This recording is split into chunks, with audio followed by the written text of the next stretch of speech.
Student, भिन्न और दशमलव संख्याओं के इस सेशन में आप सभी का स्वागत है। आज हम प्रश्नावली 2.5 का अध्ययन करेंगे। पहला सवाल है हमारा, कौन बड़ा है। इसमें हमको विभिन्न प्रकार की दशमलव भिन्नें दी गई है और उनको हल करना है। पहला 0.5 अथवा 0.05। तो इसमें आपको ध्यान है, हमें दशमलव की दो संख्याएं दी हुई है। इसमें दोनों का पूर्णांश तो समान है अर्थात 0 है, लेकिन दोनों के भिन्नांश में अंतर आपको दिख रहा होगा। यहाँ पर 0.5 है जबकि यहाँ पर 0.05। तो आप सबको ध्यान है, दशमलव के जो ठीक बाद वाला दाईं तरफ का पहला भाग होता है, दशमलव के बाद वाला दाईं तरफ का पहला अंक कहलाता है दशांश। तो यहाँ पर दशांश 5 है और यहाँ पे दशांश 0 है।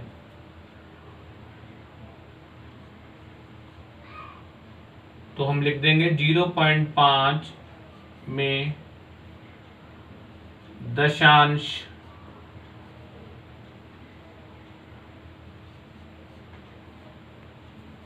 5 जबकि 0.05 में दशांश 0 है। तो हम जानते हैं कि जो 5 होता है वो 0 से बड़ा होता है। तो 5 0 से बड़ा होता है। तो 0.5 बड़ा है 0.05 से। इस तरह से हम ज्ञात कर सकते हैं दो दशमलव संख्याओं में। अगला हमारा प्रश्न है 0.7 अथवा 0.5। तो यहाँ पर भी आपको दिख रहा है कि इसमें दशमलव के दाईं तरफ पहला अंक 7 है, इसमें 5 है। तो लिख देंगे हम यहाँ पर, यहाँ 7 बड़ा है 5 से,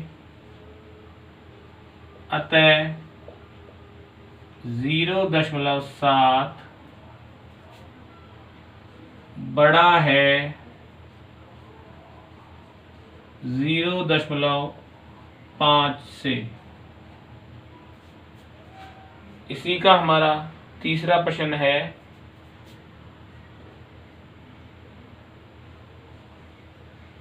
7 अथवा 0.7।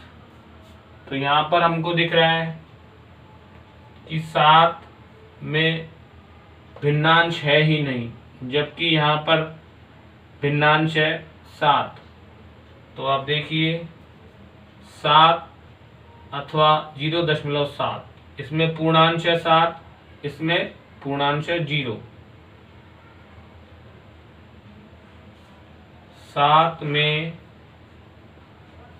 पूर्णांश, क्योंकि इसमें दशमलव का दाईं तरफ का भिन्नांश है नहीं, तो इसलिए पूर्णांश लिखेंगे 7। और 0.7 में पूर्णांश 0 है, अतः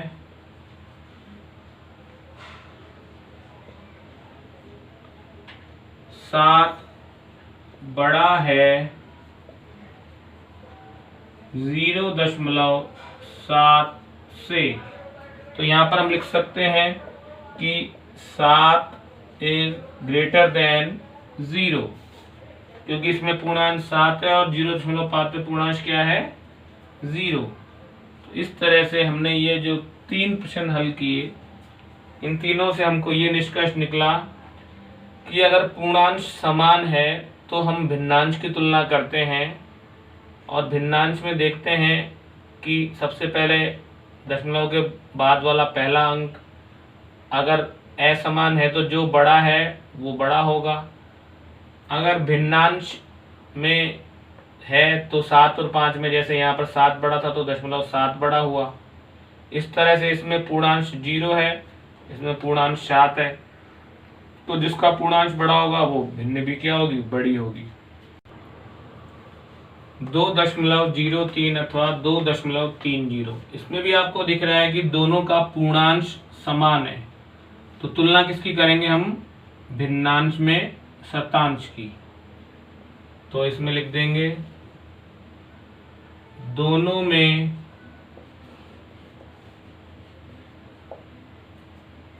पूर्णांश समान है, अतः तुलना किसकी होने वाली है यहाँ पर, दशांश की, क्योंकि दशांश समान नहीं है, अतः तुलना दशांश की होगी। तो यहाँ पर पहले में आपने देखा 2.03 में 2.03 में दशांश 0 व 2.30 में दशांश 3 है, इसलिए जो 3 होता है वो हम जानते हैं 0 से क्या होता है, बड़ा होता है, अतः 2.30 बड़ा है 2.03 से। इसी पहले का हमारा अंतिम प्रश्न है 0.8 और 0.88। अब इसमें आपको ध्यान है, इधर 0.8 है, इसमें केवल हमको दिया हुआ है यहाँ पर दशांश, जबकि इसमें दशांश के साथ साथ शतांश भी दिया हुआ है। तो इसको हम ऐसे लिख सकते हैं 0.80 अथवा 0.88। तो पहला 8 और 8 दशांश समान है, तो इसका शतांश 0 है, इसका शतांश 8 है, तो लिख देंगे यहाँ शतांश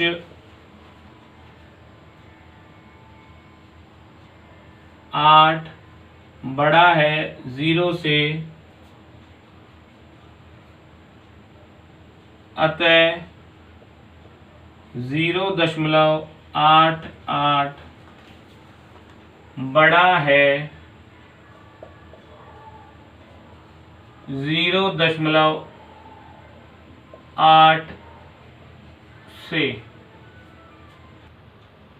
इस सवाल में हमको दशमलव का उपयोग करते हुए रुपए में व्यक्त करना है। जैसे हमको दिया हुआ है 7 रुपए 7 पैसे, तो इसमें ये तो पहले से ही रुपए लिखे हुए हैं 7 रुपए, और इसमें हम 7 पैसे जोड़ेंगे, तो 7 पैसे को हमें बदलना है रुपए में, तो 7 रुपए प्लस 7 पैसे, पैसे को रुपए में बदलने के लिए हम भाग देते हैं 100 का, तो ये भी बन जाएगा रुपए। तो 7 रुपए प्लस, अब दशमलव 2 शून्य है इसलिए 2 अंकों से पहले लगेगा, इकाई और दहाई। यहाँ पर इकाई का अंक है लेकिन दहाई का नहीं है, इसलिए हमको यहाँ पे लगाना पड़ेगा एक शून्य, फिर लगाएंगे हम 0। तो 7/100 मतलब 0.07 रुपए। अब दोनों रुपए में बदल गए, दोनों का जोड़ कर देंगे। 7 रुपए में हम जोड़ेंगे 0.07 रुपए, तो हमारे को प्राप्त होगा 7.07 रुपए। तो इस तरह से 7 रुपए 7 पैसे को हम अगर रुपए में बदलेंगे तो प्राप्त होगा 7.07 रुपए। अगला है 77 रुपए 77 पैसे।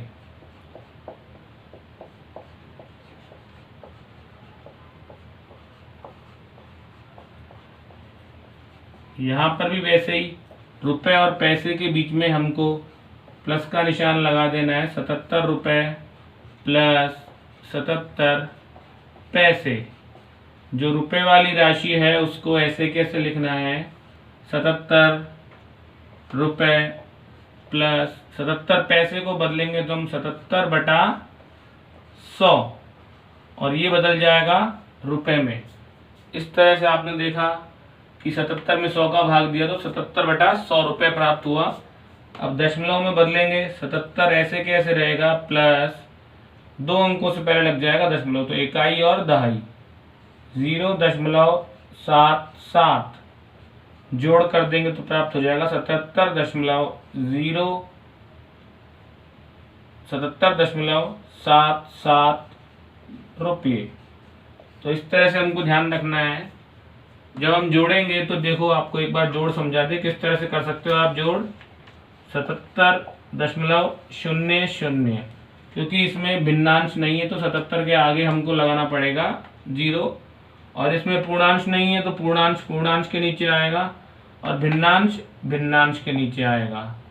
जब हम जोड़ करेंगे तो 0 और 7 0 और 7 और ये 77 इस तरह से प्राप्त होगा। तो इस तरह से हमको ध्यान रखना है कि किस तरह से दशमलव वाला जोड़ किया जाए, ये भी ध्यान रखना है। इसका पांचवा है 235 पैसे। तो 235 पैसे को जब हम बदलेंगे तो हमें भाग देना पड़ेगा 100 का, तो हो जाएगा 235/100 रुपये। अब यहाँ पर देखिए, अब 2 शून्य है तो 2 अंकों से पहले दशमलव, इकाई और दहाई से पहले, अर्थात 2 और 3 के बीच में दशमलव लगेगी, तो हमें प्राप्त हो जाएगा 2.35 रुपये। जैसे यहाँ पर 77.77 रुपये प्राप्त हुआ, ऐसे यहाँ पर 2.35 रुपये। दशमलव का ध्यान रखना है कहाँ कहाँ पर आपको दशमलव लगानी है। प्रश्न नंबर 3 का पहला है कि 5 सेंटीमीटर को मीटर व किलोमीटर में बदलिए। तो पहले हमको बदलना है सेंटीमीटर को मीटर में। तो हम सब जानते हैं कि 1 मीटर बराबर होते हैं 100 सेंटीमीटर। पिछले सेशन में हमने पढ़ा था कि निम्न इकाई को उच्च इकाई में बदलते हैं तो भाग देना पड़ता है।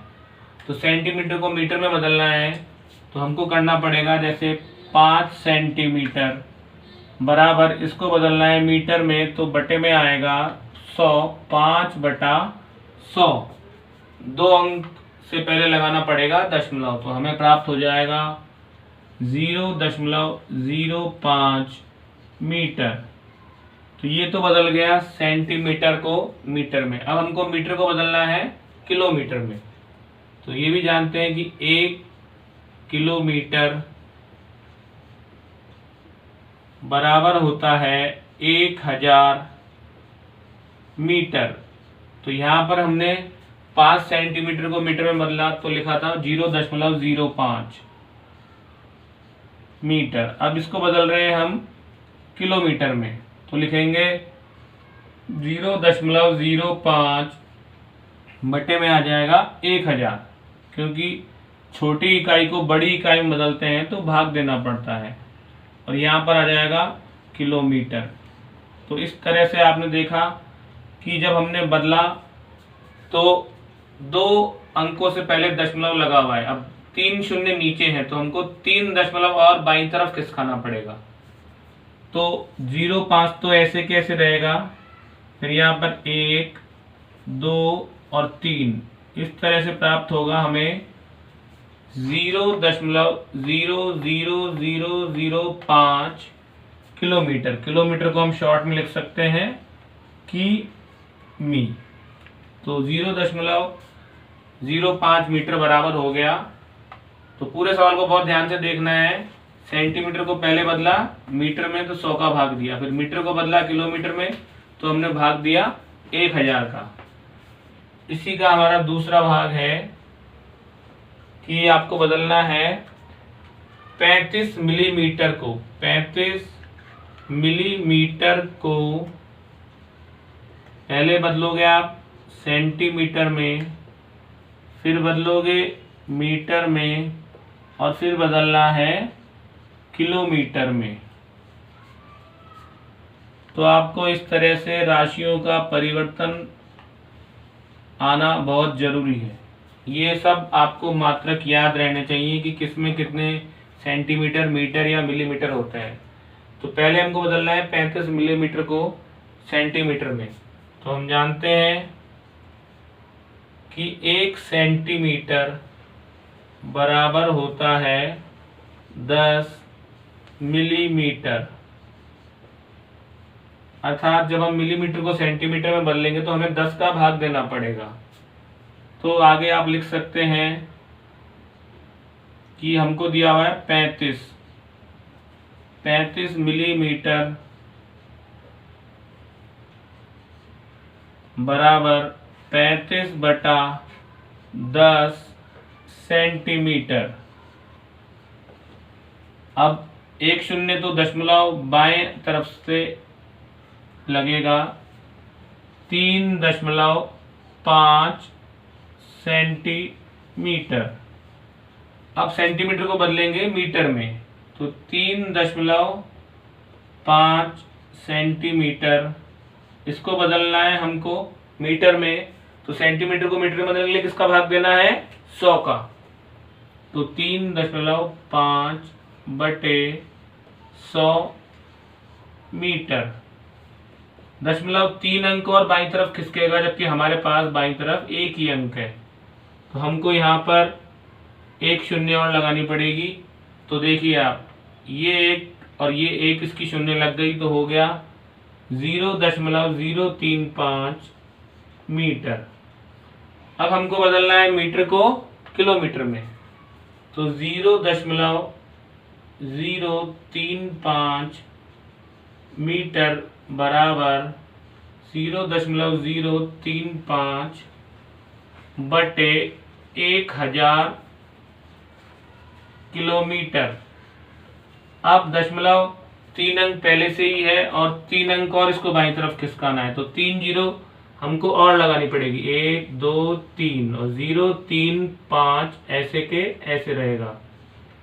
तो इस तरह से ये जो हमको प्राप्त हो गया, बहुत ध्यान से देखना है। मिलीमीटर को पहले हमने बदला सेंटीमीटर में, फिर सेंटीमीटर को बदला मीटर में और लास्ट मीटर को बदला किलोमीटर में।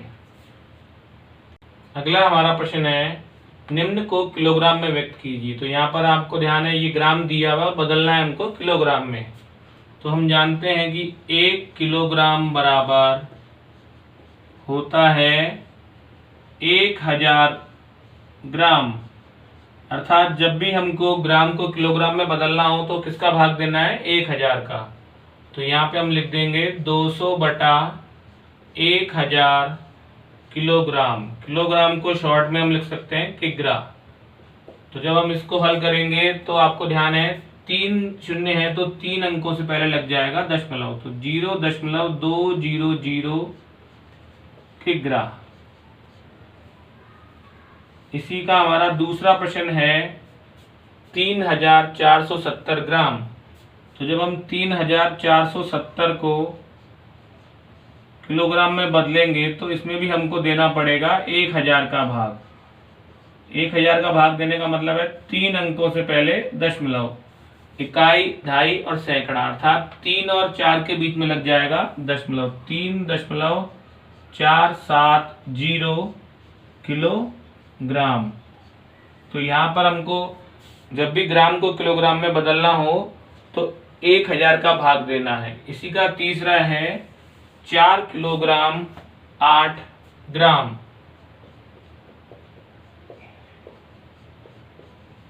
4 तो यहाँ पर आपको दिख रहा है पहले से ही किलोग्राम में है, लेकिन ये जो 8 है इसको हमको बदलना है किलोग्राम में।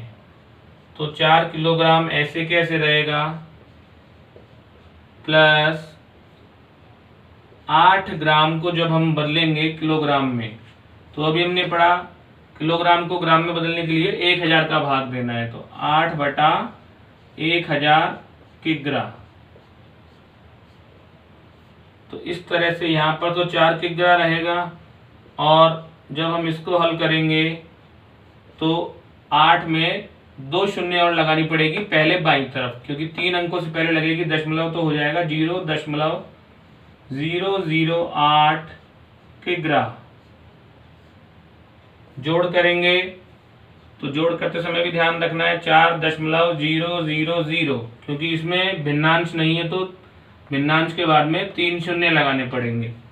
0.008 किग्रा। जोड़ कर लेंगे तो 4.008 किग्रा। तो इस तरह से जब हम 4 किलोग्राम 8 ग्राम को बदलेंगे तो प्राप्त होगा 4.008 किग्रा। अब हमको दशमलव संख्याएं दी गई है और उनका विस्तारित रूप लिखना है। तो पहले देखिए 20.03, ये दहाई के स्थान पर है इसलिए इसको गुणा करेंगे 10 से, प्लस 0 इकाई के स्थान पर है तो 0 गुणा 1, दशांश में 0 है तो 0/10 और शतांश में है 3 तो हो जाएगा 3/100। इसी तरह से ये हमको दिया हुआ है 2.03, तो यहाँ पर भी आपको दिख रहा होगा बाईं तरफ केवल एक ही अंक है अर्थात इकाई, पूर्णांश में केवल इकाई है तो 2 गुणा 1। इसके बाद भिन्नांश की तरफ आते हैं, दशमलव के बाद दाईं तरफ 0 तो 0/10 और 3/100। तो इस तरह से हमने देखा यहाँ पर भी। इसी का तीसरा है 200.03, तो जब हम इसको हल करेंगे तो अब आपको दिख रहा है यहाँ पर इकाई भी है, दहाई भी है और सैकड़ा भी है। सैकड़ा का स्थानीय मान होता है 100, दहाई का स्थानीय मान होगा 10 और जो इकाई के स्थान पर है उसको गुणा करेंगे 1 से। तो ये तो हो गया पूर्णांश के लिए। अब भिन्नांश की तरफ आते हैं तो दशांश के स्थान पे है 0/10 और भिन्नांश तीसरा है शतांश, शतांश के स्थान पर है 3 तो 3/100। तो इस तरह से विस्तारित रूप में आपको ध्यान रखना है कि पूर्णांश में कौन से अंक है, भिन्नांश में कौन से अंक है, उसी के अनुसार उनको 10 से या 1 से गुणा करना है अथवा 10 और 100 से भाग देना है। प्रश्न नंबर 6 में हमको कुछ दशमलव संख्याएं दी गई है और उन सभी में केवल हमको 2 का स्थानीय मान लिखना है। तो 2 के स्थान के अनुसार ही हमको उसका स्थानीय मान निकलना है। जैसे यहाँ पर जो 2 है वो पूर्णांश में है और इकाई के स्थान पे स्थित है, तो इसका स्थानीय मान हो जाएगा 2 गुणा 1 बराबर 2। अब देखिए दूसरे में बाईं तरफ स्थित है 2 और इकाई और एक ये दहाई, दहाई के स्थान पे स्थित है तो दहाई का स्थानीय मान होता है हमारा 10। तो 21.37 में 2 का स्थानीय मान हो जाएगा 2 गुणा 10 अर्थात 2 दह का 20। अब इसमें देखिए 10.25, इस बार हमारा 2 भिन्नांश में आ गया है दशांश के स्थान पर। तो जब हम इसमें लिखेंगे तो यहाँ पर हमारा आ जाएगा 2 दशांश अर्थात 2/10। इसी तरह से इसमें देखिए, इसमें भी ये दशांश है, दशांश के बाद में 2 है शतांश के स्थान पर, तो इसमें भी हमारा 2 का स्थानीय मान हो जाएगा 2 शतांश। और शतांश का मतलब आप जानते ही हैं, इसमें शतांश की जगह हमको लिखना पड़ेगा 2 में आ जाएगा 100 और अंतिम इसका है 63.352। इसमें आपको दिख रहा है यहाँ पर जो 2 है हमारा सबसे पहले दशांश, फिर शतांश और फिर सहस्त्रांश के स्थान पर है। तो यहाँ पर हमारा जब 2 का स्थानीय मान निकालेंगे हम इस सवाल में तो लिखेंगे 2 सहस्त्रांश, और सहस्त्रांश का मतलब है आपको इसके बटे में लिख देना है 1000। तो इसलिए आपको किसी भी सवाल में स्थानीय मान पूछे तो उस अंक के स्थान के हिसाब से आपको उसको गुणा करना है, जो भी आपको स्थानीय मान है। अगले प्रश्न नंबर 7 में हमको 2 जने दिए गए हैं, दिनेश और अयूब। दिनेश ने ए से बी तक और बी से सी तक दूरी तय करी है, जबकि अयूब ने ए से डी तक और डी से सी तक दूरी तय करी है। हमको ज्ञात करनी है कि दोनों ने अलग अलग कुल कितनी दूरी तय करी। तो पहले हम दिनेश की दूरी ज्ञात करेंगे। दिनेश द्वारा तय दूरी बराबर ए से बी तक और बी से सी तक। ए से बी तक दूरी है 7.5 किलोमीटर और बी से सी तक दूरी है 12.7 किलोमीटर। अब हम इसका जोड़ कर लेंगे तो 7 और 5 12 की 2 हासिल लगी 1, 1 और 2 3 और 7 10 की 0 हासिल लगी 1 और 1 2। तो इस तरह से हमें प्राप्त हुआ 20.2 किलोमीटर दूरी जो तय करी है दिनेश ने। दूसरा है अयूब। अयूब द्वारा तय दूरी। जब अयूब द्वारा तय दूरी निकालेंगे तो उसका रास्ता अलग है, ए से डी और डी से सी तक। तो ए से डी में आपको ध्यान है दिया हुआ है 9.3 और डी से सी तक दिया हुआ है 11.8। तो हम इनका योग करेंगे तो 8 और 3 11 की 1 हासिल लगी 1 और 1 2 और 9 11 की 1 और हासिल लगी 1 और 1 2। तो इस तरह से प्राप्त हुआ 21.1 किलोमीटर। तो यहाँ पर आपको दिख रहा है कि दिनेश ने 20.2 और अयूब ने 21.1 किलोमीटर दूरी तय करी। अब हमको बताना है किसने ज्यादा दूरी तय करी। तो लिख देंगे अतः अयूब ने ज्यादा दूरी तय की। और हमको यह भी ज्ञात करना है कि कितनी दूरी अधिक तय करी अयूब ने। तो हम 21.1 में से 20.2 को घटा देंगे। 21.1 माइनस 20.2। तो जब ये घटेगा तो आपको ध्यान है इकाई में से इकाई घटेगी, 1 में से 2 नहीं घटता तो यहाँ से उधार लेंगे तो यहाँ पे हो जाएगा 10, 10 में से 2 गए तो बच जाएगा 8, यहाँ पे हो जाएगा 11, 11 में से 2 घटाएंगे तो देखिए आप कितना बचेगा वापस 21.1 20.2। यहाँ पर आप घटाएंगे तो प्राप्त होगा 11 में से 2 गए 9 और यहाँ पे 0, यहाँ पर भी 0। तो इस तरह से प्राप्त होगा आपको 0.9 किलोमीटर दूरी तय करी है अयूब ने ज्यादा। प्रश्न नंबर 8 में हमको श्यामा और सरला द्वारा खरीदे गए फलों की मात्रा दी गई है और हमें ज्ञात करना है किसने अधिक फल खरीदे। तो श्यामा ने सेब खरीदे हैं 5 किलोग्राम 300 ग्राम और आम खरीदे हैं 3 किलोग्राम 250 ग्राम। इसलिए जब हम निकालेंगे श्यामा द्वारा खरीदे गए कुल फल तो दोनों का करना पड़ेगा हमको योग। यहाँ पे जोड़ेंगे हम 0 0 और 5 5 3 और 2 5। तो ये तो हमें प्राप्त हुआ ग्राम। ऐसे ही 5 और 3 8, ये प्राप्त हुआ किलोग्राम। तो इस तरह से इसलिए श्यामा ने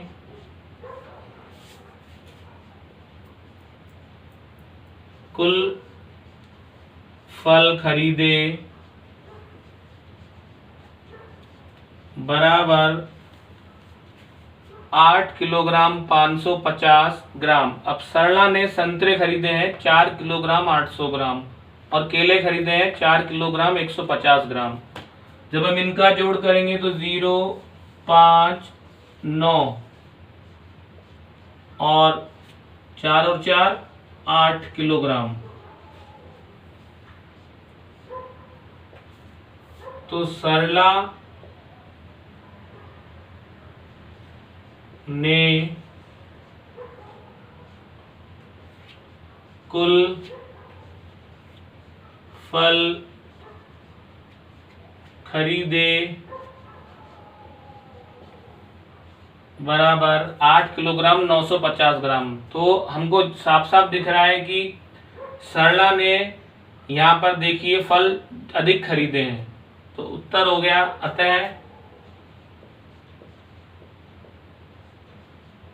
सरला ने अधिक फल खरीदे। और अगर हमसे वो पूछे कितने फल अधिक खरीदे, तो सरला द्वारा खरीदे गए फलों की मात्रा में से श्यामा द्वारा खरीदे गए फलों की मात्रा को हम घटा देंगे। प्रश्नावली का अंतिम प्रश्न है 28 किलोमीटर 42.6 किलोमीटर से कितना कम है। तो जब भी हमसे कम पूछ ले या अधिक पूछ ले तो हमें हमेशा घटाव करना होता है। तो देखिए यहाँ पर 42.6 किलोमीटर बड़ा है, तो 42.6 किलोमीटर माइनस 28 किलोमीटर। तो घटाते समय ध्यान रखना है कि 42.6 में तो आपको पूर्णांश और भिन्नांश दोनों दिए गए हैं, लेकिन इसमें भिन्नांश नहीं है, तो पूर्णांश को पूर्णांश के नीचे ही लिखना है। अगर भिन्नांश नहीं होता है तो उसके स्थान पे लगा देना है 0 और घटा देना है। 6 में से 0 गए 6, 2 में से 8 नहीं घटेगा, हासिल लेंगे 1, तो 12 हो जाएगा। 12 में से 8 गए 4 और यहाँ रह जाएगा 3, 3 में से 2 गए 1। तो इस तरह से प्राप्त हुआ 14.6 किलोमीटर। तो हमारा आज का सेशन यही समाप्त होता है। अगले सेशन में हम दशमलव संख्याओं के गुणन के बारे में अध्ययन करेंगे।